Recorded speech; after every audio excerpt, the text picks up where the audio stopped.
Hello everyone, I'm Laodang Plato Series and then XPDRS3 Kit. I built it once before, and what about that one before? I found several issues, and among them were, it's basically two issues. This is the one Laodang thinks is the weaker one. It's this cavity, and this is a bit intentionally kept at this moment. But it's a little better, and then the other one. Yes, this is the resonance issue between these two sides.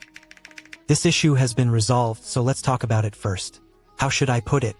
So, when we set up the keyboard, whether it's our own group, whether it's looking for a team leader, Laodang defines it roughly by 3 different standards. One is that, if it works, people basically just buy the finished product. You don't even need to modify it yourself to get it in hand. And then, I recommend big brands like Logitech. Like a pirate ship? Just those cherries. These high-end brands have relatively stable quality. The quality control standards are relatively comprehensive, and those are more durable. Another point is ease of use. In other words, it's about its performance. And the sound and feel can't be too bad. You have to pursue it. At least the sound should be cleaner, which is very useful.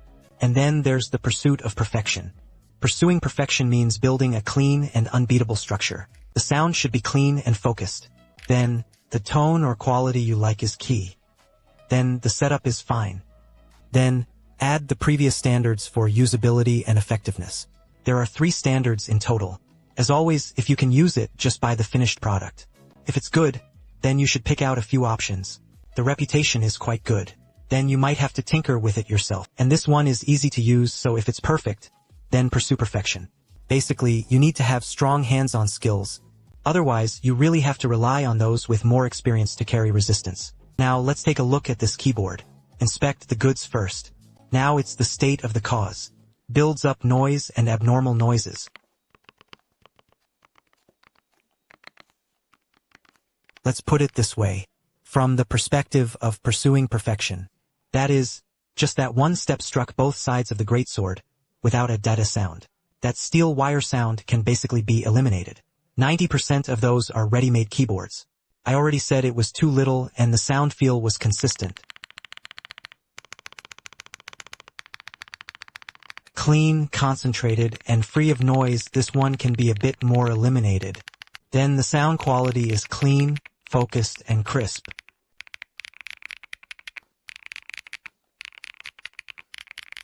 This is a standard for pursuing perfection. Let me give a sermon. Now, here's a brief overview of this keyboard with the old lamp. How did he optimize his air resonance sound?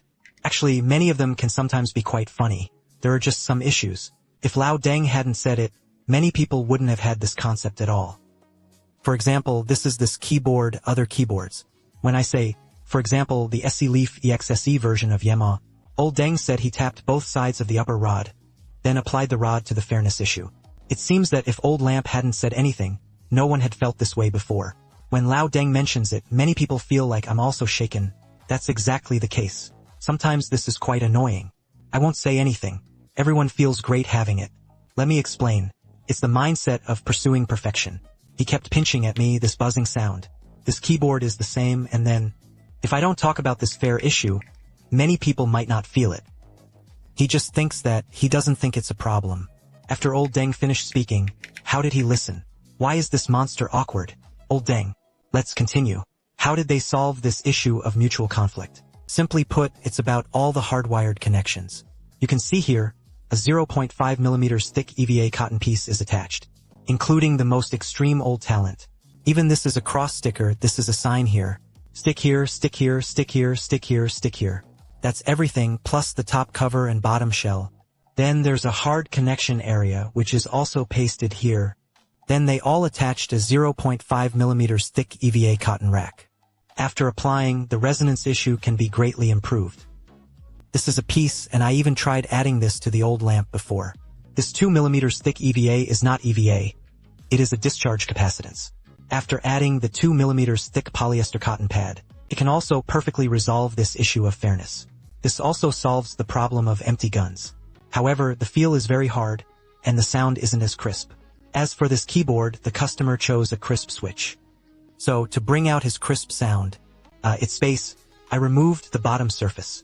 This will be sent to customers together. If customers later replace the muted switch, adding the sound will make it even more muffled. Alright, this is roughly how you tune this keyboard. And the original factory satellite building has very little lubrication. And for the steel wire, there will basically be some crooked parts. I'm already skilled here, and all 3 of these wires are crooked. Everyone should pay attention too. For this set, I highly recommend Emerald Bow. Actually, the dull axis works too. It all depends on everyone's personal preferences. Alright? If he uses a brilliance shaft, if you use a dull switch that better leverages the advantages of a fragile switch, it will be a bit more crisp.